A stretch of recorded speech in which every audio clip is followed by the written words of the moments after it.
At least a little bit. I just want to thank our hosts, our panelists, and all of you for being part of this conversation.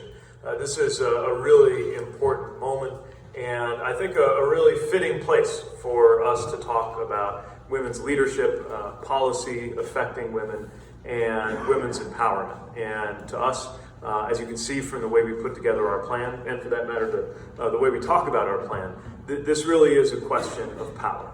Economic power, social power, and political power. And ensuring that it is on parity in our society, knowing that so many of the advancements that have brought our democracy, our economy, and our society forward have been led by women.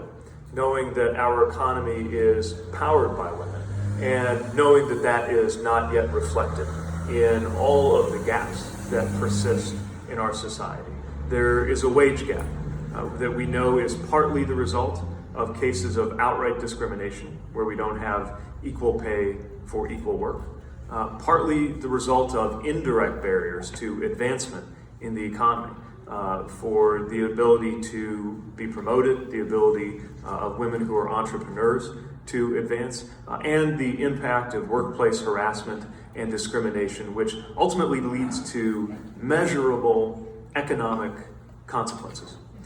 We know there's a wealth gap, that on average women hold 32 cents on the dollar. Something that doesn't get talked about as much as the wage gap, which we mark with things like equal pay day, but is actually even more stark than the wealth gap.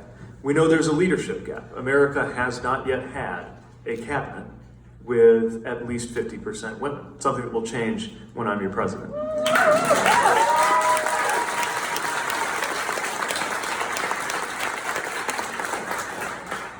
We know that there are health disparities that are a consequence of both direct and indirect actions at the expense of women's health.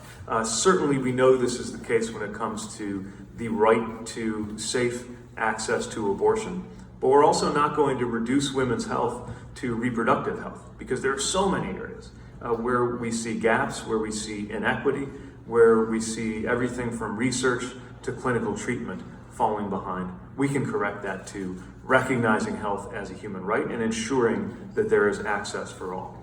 And crucially, harassment, discrimination, and violence against women, whether it's in the workplace, whether it's in the military, whether it's in communities, whether it's online, perhaps the fastest growing venue for harassment and discrimination.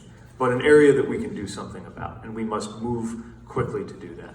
If we take all of the steps needed to comprehensively deliver equality across these fields, then we can finally live up to what this country believes itself to be, what it ought to be, and everyone will be better off when we reach that kind of equity. So that's what this is about. I'm looking forward to the discussion, and so thankful for the opportunity for us to be together. Well, thank you.